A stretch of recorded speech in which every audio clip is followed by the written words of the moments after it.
കനത്ത മഴയെ തുടർന്ന് ട്രെയിനുകൾ വൈകിയോടുന്നു എന്ന വിവരം വരുന്നു. തിരുവനന്തപുരത്ത് നിന്ന് 5:20 പുറപ്പെടേണ്ട വേണാട് എക്സ്പ്രസ് 2 മണിക്കൂർ വൈകിയാകും സർവീസ് തുടങ്ങുക. ചെന്നൈ എഗ്മോർ എക്സ്പ്രസ് 50 മിനിറ്റ് വൈകി ഓടുന്നുണ്ട്. വി ജയശങ്കറാണ് വിവരങ്ങൾ വച്ചിരുന്നത്. ജയശങ്കർ, ഈ കനത്ത മഴ ട്രെയിൻ ഗതാഗതത്തെ ബാധിച്ചിരിക്കുകയാണല്ലോ. ഏതൊക്കെ ട്രെയിനുകൾ വൈകുന്നു ജയശങ്കർ?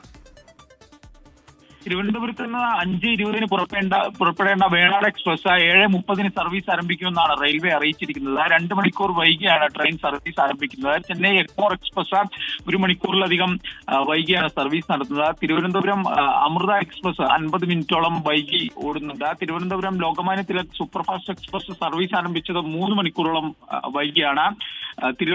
തിരുനെൽവേലി ജാംനഗർ എക്സ്പ്രസിന്റെ യാത്രയും പുനർക്രമീകരിച്ചിട്ടുണ്ട്. 9 മണിക്കൂർ 55 മിനിറ്റ് വൈകി. ഉച്ചയ്ക്ക് 3 മണിക്ക് തിരുനെൽവേലിയിൽ നിന്ന് ഈ ട്രെയിൻ പുറപ്പെടും. രാവിലെ 5:05 പുറപ്പെടേണ്ട ട്രെയിൻ ആയിരുന്നു ഇത്. തിരുനെൽവേലിയിൽ എത്തിച്ചേരേണ്ട ജാംനഗർ തിരുനെൽവേലി എക്സ്പ്രസ് ലേറ്റ് ആയതാണ് ഇതിനുള്ള ഒരു കാരണം. ഇത് കേരളത്തിന് പുറത്തുള്ള മഴയും ഒപ്പം തന്നെ മറ്റു പ്രശ്നങ്ങളും കാരണം ട്രെയിൻ വൈകിയെന്നാണ് റെയിൽവേ പറയുന്നത്. ഈ മംഗലാപുരം തിരുവനന്തപുരം എക്സ്പ്രസ് യാത്ര അവസാനിപ്പിച്ചത് 3 മിനിറ്റ് വൈകിയാണ്. ഇത് തിരുവനന്തപുരം സെൻട്രൽ ട്രെയിൻ എത്തിച്ചേരുന്നതേ ഉള്ളൂ.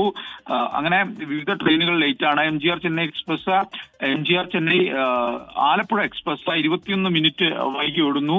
എന്തായാലും റെയിൽവേ പറയുന്ന സംസ്ഥാനത്ത് ഭൂരിഭാഗം ട്രെയിനുകളും സമയക്രമം പാലിക്കുന്നുണ്ട്. ദീർഘദൂര ട്രെയിനുകൾ ഉൾപ്പെടെ ചില ട്രെയിനുകളാണ് ഇത്തരത്തിൽ വൈകി ഓടുന്നത്. മറ്റു ചില ട്രെയിനുകളുടെ സമയം നേരത്തെ സൂചിപ്പിച്ചതുപോലെ പുനഃക്രമീകരിച്ചിട്ടുണ്ട്.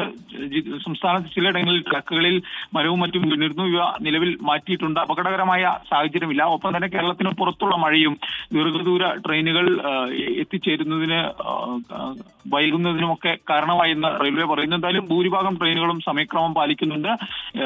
പ്രാദേശികമായി ഓടുന്ന മെമു ഒപ്പം തന്നെ പാസഞ്ചർ ട്രെയിനുകൾ അവ കൃത്യസമയം തന്നെ പാലിക്കുന്നതായും റെയിൽവേ അറിയിക്കുന്നുണ്ട്. ട്രെയിനുകൾ വൈകി ഓടുന്നതിന്റെ വിശദാംശങ്ങൾ നൽകുകയായിരുന്നു AV ജയശങ്കർ ഇപ്പോൾ.